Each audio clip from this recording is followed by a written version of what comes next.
queridos estudantes do 8º ano. Eu sou Eduardo, professor de Geografia. Nessa aula nós iremos estudar a América Latina, em especial Brasil, Argentina e México. Abordaremos os percursos 18 e 17 do nosso livro didático. Vamos abordar um pouquinho a América Latina. Nesse contexto, vamos regionalizar o continente americano. O continente americano pode ser regionalizado segundo dois critérios. O primeiro critério é o critério político-administrativo, onde o continente americano ele é dividido em três partes: América do Norte, América Central e América do Sul.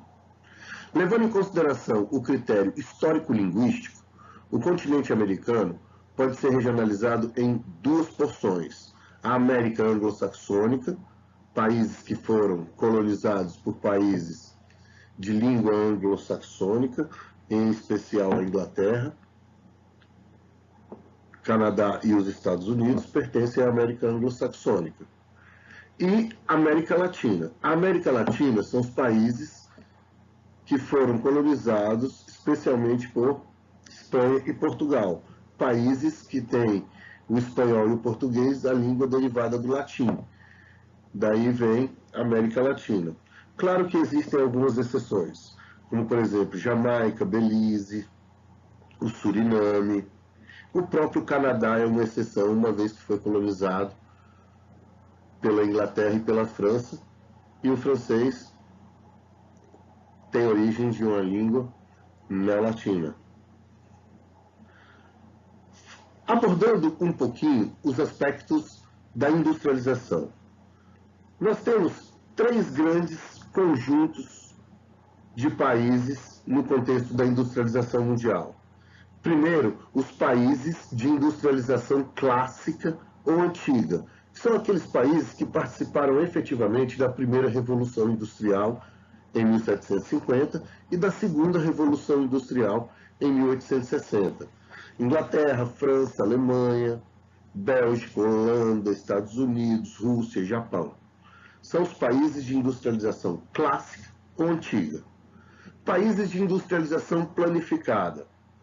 Era uma regionalização muito utilizada durante o período de Guerra Fria para sinalizar, para designar os países socialistas, que tinham um processo de industrialização fomentado pelo Estado. E os países de industrialização tardia, retardatária ou recente. São os países que iniciaram o seu processo de industrialização pós-Segunda Guerra Mundial ou um pouquinho antes. No caso do Brasil, Argentina e México, o processo de industrialização desses países tiveram início um pouquinho antes da Segunda Guerra Mundial. Mas a grande maioria dos países em desenvolvimento iniciaram seu processo de industrialização pós-Segunda Guerra Mundial. No caso, México, Argentina e Brasil são considerados, então, países de industrialização tardia, retardatária ou recente. Ele recebe esse nome pelo fato de ter ingressado no processo de industrialização quase 100 anos depois da primeira Revolução Industrial. Correto? Durante o século XIX, houve diversas tentativas na industrialização por parte dos países da América Latina, em especial México, Argentina e Brasil. Todas foram frustradas e tiveram repercussões negativas. A pouca indústria que surgiu nesse século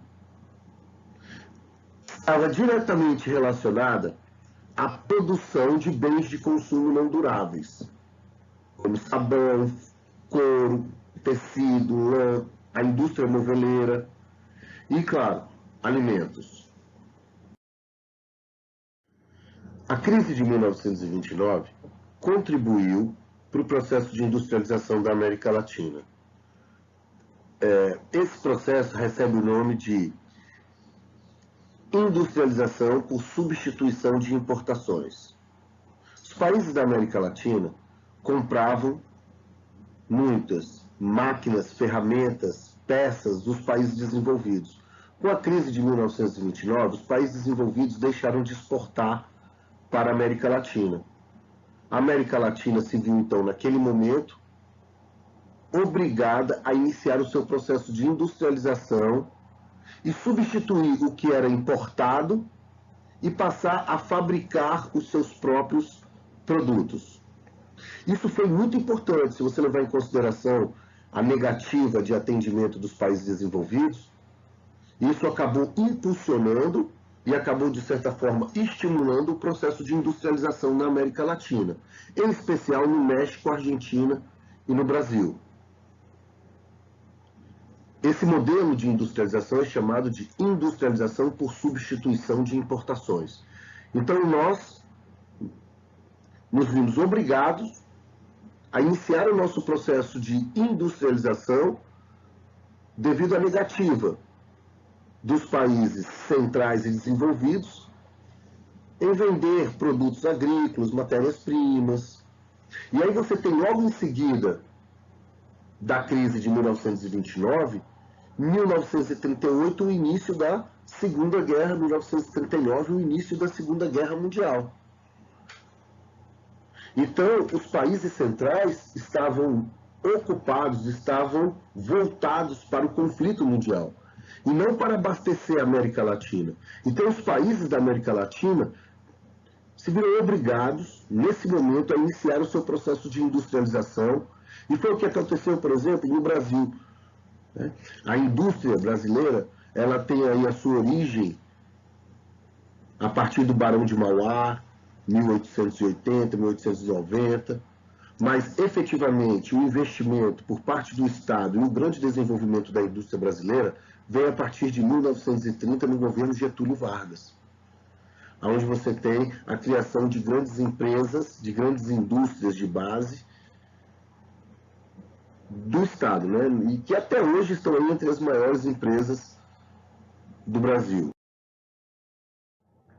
A nova configuração internacional da produção foi promovida por diversos fatores.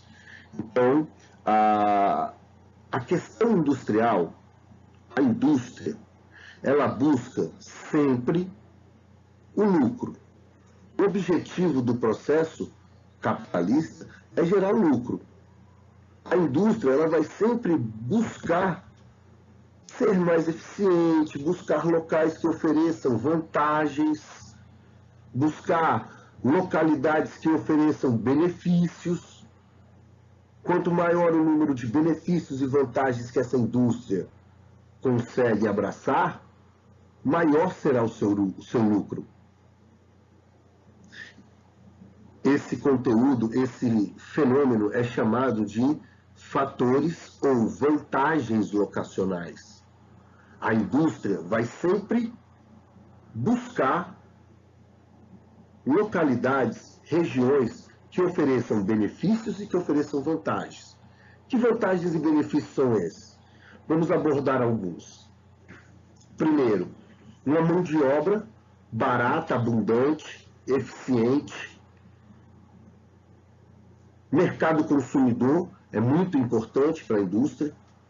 Matéria-prima é extremamente importante. Eu chamo esses primeiros três elementos de 3 M's dos fatores locacionais: matéria-prima, mercado consumidor e mão de obra. Vai buscar legislações trabalhistas falhas, flexíveis, possibilitando assim explorar a mão de obra com mais eficiência. Vai buscar legislações ambientais flexíveis. Assim a indústria pode poluir, desmatar. Vai buscar também sindicatos fracos.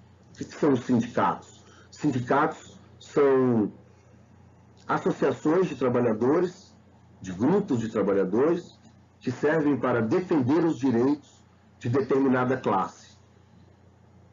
Os policiais têm a Sindipol, o legislativo tem o Sindileges, os professores têm o Simpro, o judiciário tem o Sindijus. Então, cada grupo, cada camada, cada parcela da sociedade, cada atividade tem um sindicato para defender os direitos daqueles trabalhadores. Quanto mais forte o sindicato é, mais direito o trabalhador tem, mais caro ele se torna para a indústria. Então a indústria vai buscar se instalar em locais onde os sindicatos são fracos. E assim, ela vai buscar sempre aumentar os seus lucros. Essas são as vantagens ou fatores locacionais das indústrias. É uma nova configuração internacional da produção. Vamos agora abordar as características gerais do México, da Argentina e do Brasil. O México é um país situado na América do Norte, levando em consideração os aspectos políticos e administrativos. Faz fronteira ao norte com os Estados Unidos e ao sul com a América Central. É conhecido por suas belíssimas praias na porção do Oceano Pacífico. E no Golfo do México, a paisagem ela é diversificada, apresentando selvas, desertos e montanhas. O México é uma região muito procurada por sua beleza natural e também por seu contexto histórico. A capital, Cidade do México, você possui uma das maiores cidades do planeta e a maior cidade da América Latina, com mais de 22 milhões de habitantes, tendo espaços para turismo histórico, para o turismo religioso, para o turismo de diversão. É uma cidade muito moderna, é uma cidade que apresenta belos restaurantes, é uma cidade que apresenta uma culinária, uma gastronomia e uma cultura muito relevante. O atual presidente do México, Andrés Manuel Obrador, capital é a Cidade do México, a maior cidade da América Latina. A moeda é o peso mexicano. A população, 126 milhões de habitantes. Em 2018, o México ultrapassou o Japão, se tornando o 10º maior país em número total de habitantes do planeta. Uma das maiores economias da América Latina, o México se destaca pelo seu riquíssimo quadro natural, especialmente no que diz respeito aos recursos minerais, e a exploração mineral é uma atividade muito desenvolvida dentro do México. O México é o maior produtor mundial de prata, e isso coloca em uma posição de destaque, em um posicionamento privilegiado dentre os países da América Latina, e o país também se encontra entre os 10 maiores produtores de petróleo do mundo. A região do Golfo do México é uma região que tem grandes reservas petrolíferas.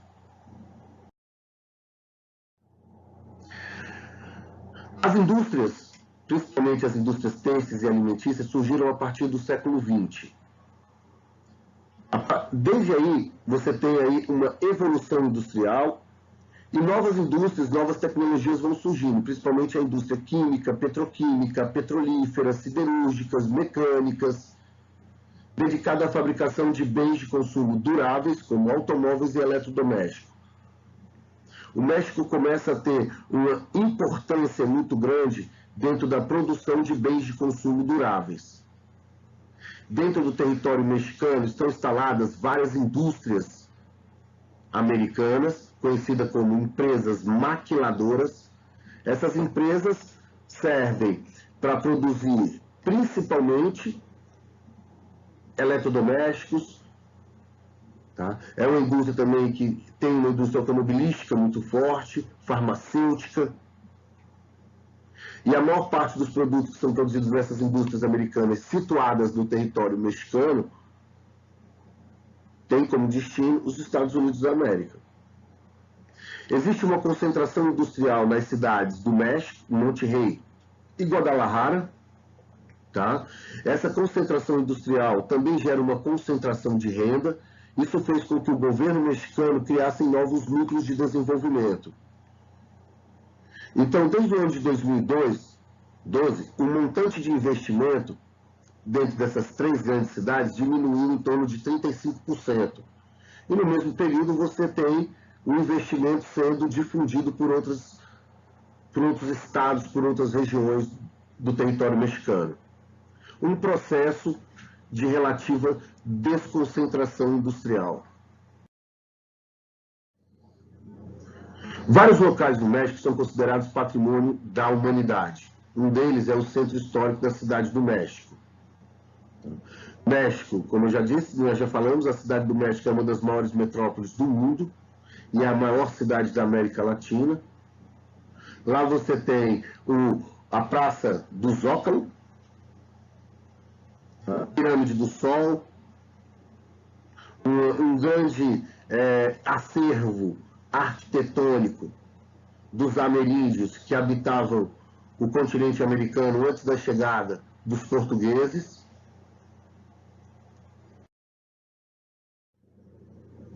Argentina. A Argentina é um país situado na América do Sul, é um país que tem uma importância econômica muito grande dentro do continente, abrange um contexto físico muito diversificado, com montanhas, parte da Cordilheira dos Andes, os lagos glaciais, pradarias e pampas, Patagônia. É muito famoso pela dança, pela música, o tango e também pelo futebol. A capital, Buenos Aires, é uma capital cosmopolita, é uma capital que abraça o mundo, uma das grandes cidades, uma das grandes metrópoles mundiais. A população, em torno de 45 milhões de habitantes. A moeda é o peso argentino. Presidente, Alberto Fernandes. E a língua oficial é o castelhano.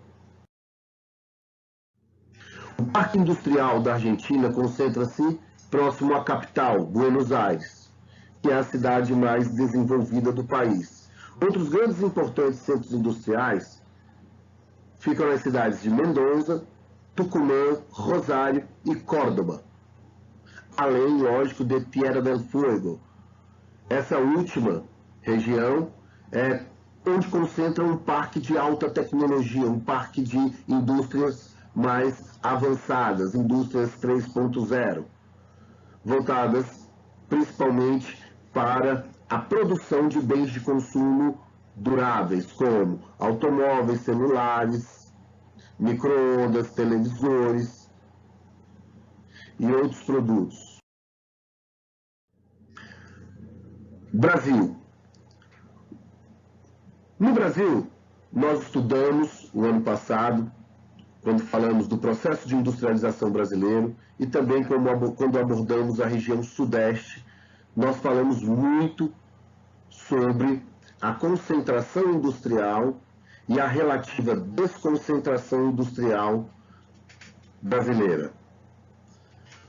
Nós sabemos que, por vários motivos ligados à economia cafeeira, como transporte, infraestrutura, a mão de obra, toda essa questão que estava diretamente relacionada à indústria cafeeira, com a crise de 1929, toda essa infraestrutura, toda essa energia, toda essa mão de obra foi utilizada então dentro das indústrias.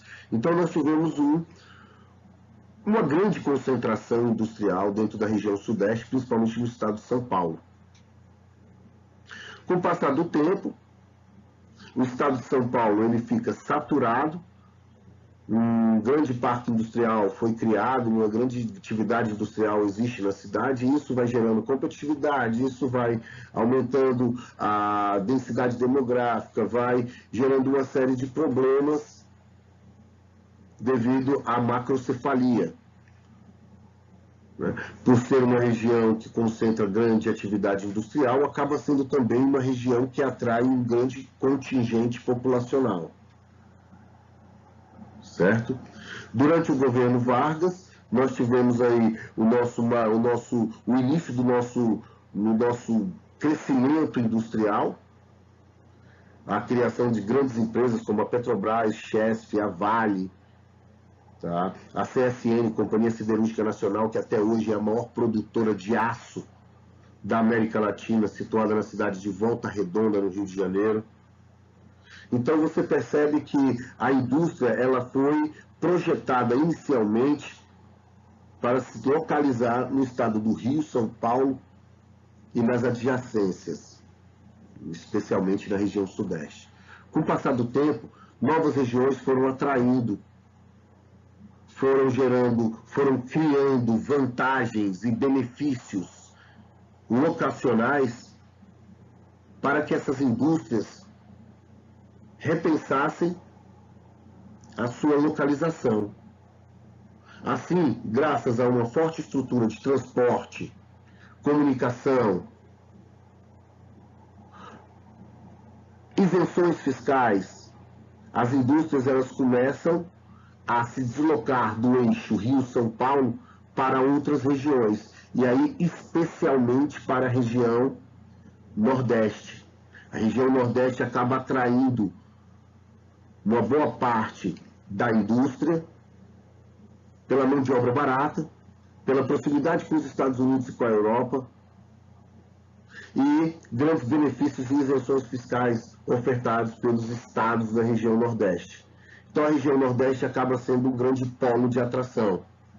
Você pode identificar esse processo nos dois mapas do slide. O mapa de cima, você percebe ali uma grande concentração das indústrias dentro do Sudeste, e no mapa mais atual da distribuição das indústrias pelo país, você já consegue visualizar com clareza a relativa desconcentração industrial e a grande atração exercida pela região Nordeste. Para finalizar, atividades da página 170 e 171, questões de 1 a 13. Tenham uma excelente semana.